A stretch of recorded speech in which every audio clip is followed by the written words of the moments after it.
Hi, എല്ലാവർക്കും നമസ്കാരം. അപ്പം ഞാൻ പറമ്പിൽ കുറച്ച് പണിയുണ്ടായിരുന്നു. അപ്പോൾ ഹൈറിച്ചിൻ്റെ കാര്യങ്ങളും കാശൊന്നും ഇല്ലാത്തതുകൊണ്ട് പിന്നെ പറമ്പിൽ തെങ്ങിനൊക്കെ എന്താ പറയുക, കുറച്ച് പണിയൊക്കെ എടുത്തിട്ട് ജീവിക്കാൻ പറ്റില്ല. കാരണം എന്ന് വെച്ച് കഴിഞ്ഞാൽ വരുമാനമില്ല. അപ്പോൾ സാധാരണക്കാരൻ ജീവിച്ചുകൊണ്ട് പോയിക്കൊണ്ടിരുന്ന ഒരു കമ്പനിയാണ്. അതിനെ ഒരുപാട് പേര് അവിടെ നശിപ്പിക്കാനറിയും. അപ്പം നശിപ്പിക്കാനറിയാം, പിന്നെ എന്ത് ചെയ്യാനാണ്?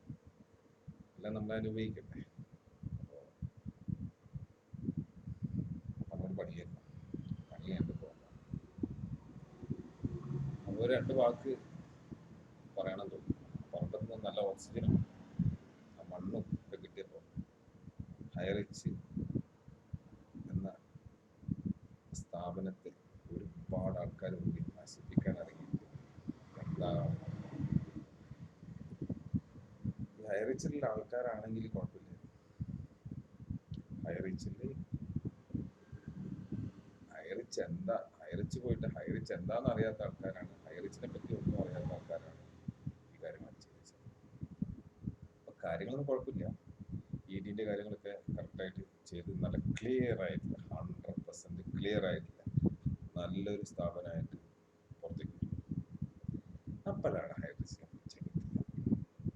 ശേഷം എന്താ ചെയ്യണം? സ്ഥാപനങ്ങളൊക്കെ ആകുമ്പോൾ ഒരുപാട് പ്രോബ്ലംസ് ഒക്കെ ഉണ്ട്. സെയിൽ ടാക്സിൻ്റെ പ്രശ്നം ഉണ്ടായിരുന്നു. പണ്ട് എൻ്റെ അച്ഛനൊക്കെ വർക്ക് ചെയ്യുന്ന സമയത്ത്, ഓയിൽ മില്ലൊക്കെ നടക്കുന്ന സമയത്ത് പല സെയിൽ ടാക്സ് പിന്നെ എൻ്റെ ആൾക്കാരൊക്കെ വരും, കണക്ക് കറക്റ്റായിട്ട് ഹാജരാക്കിയിട്ട് അന്ന് വന്നിട്ടുണ്ടായിരുന്നു. സൂര്യാ സമയത്ത് ഹാജരാക്കാൻ പറ്റിയില്ല. പിന്നെ വന്നിട്ടുണ്ടായിരുന്നു. അപ്പോൾ അത് കറക്റ്റായിട്ട് ചെയ്തപ്പോൾ അത് ക്ലിയറായി. ഇന്നും ആ സ്ഥാപനത്തിൻ്റെ ഇതിലാണ് വീട്, ആ സ്ഥാപനം വീടാക്കി മാറ്റി. ഈ സ്ഥാപനങ്ങളൊക്കെ അറ്റാച്ച്മെന്റ് ചെയ്ത് പോകേണ്ടി വന്നു. അപ്പം അതൊന്നും കുഴപ്പമില്ല. അപ്പോൾ സ്ഥാപനമൊക്കെ ആകുമ്പോൾ അങ്ങനെ പല പ്രശ്നങ്ങളുണ്ടാവും. അതൊരു ബിസിനസ്സുകാരനായിട്ട് ചിന്തിച്ചു കഴിഞ്ഞാൽ, ഒരു ബിസിനസ്സുകാരനായിട്ട് ചിന്തിക്കുക, അപ്പോൾ നമുക്ക് ഈ പ്രശ്നങ്ങളൊന്നും പ്രശ്നമല്ല. പിന്നെ നമ്മളിപ്പം എല്ലാവരും ഇത്തിരി കഷ്ടപ്പെടുന്നുണ്ട്, ഒന്ന് ക്ഷമിക്കുക. ഹൈറിച്ചുകാരോട് മാത്രമാണ്, മറ്റുള്ളവരല്ലേ. ഹൈറിച്ചിൻ്റെ പുറത്തുള്ള ആൾക്കാരോട് ഒരു ക്ഷമയൊന്നും ഞാൻ പറഞ്ഞില്ല. അവർക്ക് ക്ഷമയില്ലാതെ ക്ഷമയുണ്ടായിട്ട് എന്ത് വേണമെങ്കിലും. കഴിഞ്ഞ മാസം വരെ ഞാൻ ചിലരെ കാശ് വാങ്ങിച്ചിട്ടാണ് എൻ്റെ കുടുംബം ജീവിച്ചു പോകുന്നത്. അപ്പോൾ ഇതൊക്കെ വെറുതെ ഓരോന്നും പറഞ്ഞുണ്ടാക്കുന്ന ആൾക്കാർക്ക് എന്താ വെറുതെ ഇരുന്നിട്ട് ചെയ്താൽ മതി. കുഴപ്പമൊന്നുമില്ല. ഇപ്പോൾ ഗവൺമെൻറ് തലത്തിൽ പല എന്താ പറയുക, ചെക്കിങ്ങും കാര്യങ്ങളൊക്കെ നടക്കുന്നുണ്ട്. കമ്പനി അവിടെ തുറന്നിട്ടുണ്ട്, തൃശ്ശൂർ വർക്ക് ചെയ്യുന്നുണ്ട്. ഇപ്പം എൻ്റെ വീടിൻ്റെ തൊട്ടടുത്ത് ഹൈറിച്ചിൻ്റെ ചെറിയ ഷോപ്പുണ്ട്, അത് അവർ വർക്ക് ചെയ്യുന്നു. അപ്പോൾ കാര്യങ്ങളൊന്നും കുഴപ്പമില്ല, അങ്ങനെ പോകുന്നു.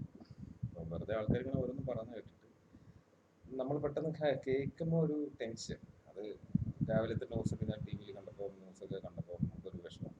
അത് ആ വിഷമം കൊണ്ടാണ് പുറത്തേക്ക് ഇറങ്ങി നമ്മൾ ആ പറമ്പിലൊക്കെ പോയി വന്നിട്ട് നമ്മൾ ഫ്രഷ് മൈൻഡായി.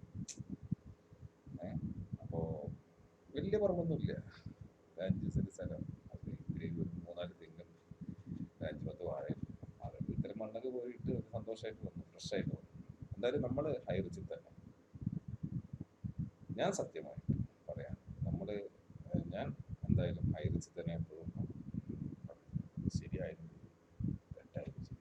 കാരണം പോറ്റിയമ്മയെ ഒരിക്കലും മറക്കാൻ പറ്റില്ല. അതുപോലെ ഹൈറിച്ച് നമുക്ക് ഒരു എന്താ പറയണ്ടേ, ഞാനൊക്കെ വളരെ കൊറോണ കഴിഞ്ഞിട്ട് വളരെ മോശമായി നിൽക്കുന്ന സമയത്ത് ഒരിത്തിരി കാശ് കൊണ്ടിട്ടാണ്, ഒരിത്തിരി കാശ് കിട്ടിയിട്ട് അതിനെ കൊണ്ട് സ്വസ്ഥമായിട്ട് ജീവിച്ച് അങ്ങനെ പോയിക്കൊണ്ടിരിക്കുന്ന ആൾക്കാരാണ്. ചെറിയ കാശ്, വളരെ ചെറിയ പൈസ കിട്ടും, വലിയ എമൗണ്ട് നമ്മൾ തിരിക്കുക. ആ ചെറിയ പൈസക്ക് ചെറിയൊരു എമൗണ്ട് നമുക്ക് മാസം കിട്ടുന്നു, അതൊരു സമാധാനമാണ്. അപ്പോൾ ഞാൻ എൻ്റെ ചെറിയൊരു കുടുംബവും ഞാനോട് ജീവിച്ചു പോകുന്ന ആ ഒരു പൈസ ഇത്തിരി കിട്ടിയിട്ടാണ് ജീവിച്ചു പോകുന്നത്. പിന്നെ വാടകയൊന്നും കൊടുക്കണ്ട, വീട്ടിലേക്ക് വേണ്ടുന്ന കാര്യങ്ങളൊക്കെ വാങ്ങിക്കാൻ അരി, സാധനം, ഇതൊക്കെ കാര്യത്തിൻ്റെ കാശ് കൊടുക്കാൻ ഞാൻ പറഞ്ഞത്. അപ്പം അങ്ങനെയൊക്കെ എന്നെപ്പോലെ തന്നെ ഒരുപാട് ആൾക്കാർ ജീവിച്ചു പോകുന്നുണ്ട്. അപ്പോൾ നോക്കിയാൽ ആ സ്ഥാപനത്തോട് എത്ര ആൾക്കാരെ പ്രാർത്ഥനയാണെന്നറിയാം.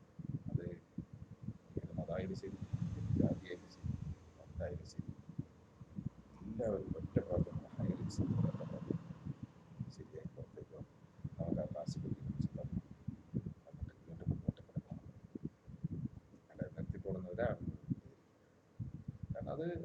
തന്നെയാണ്.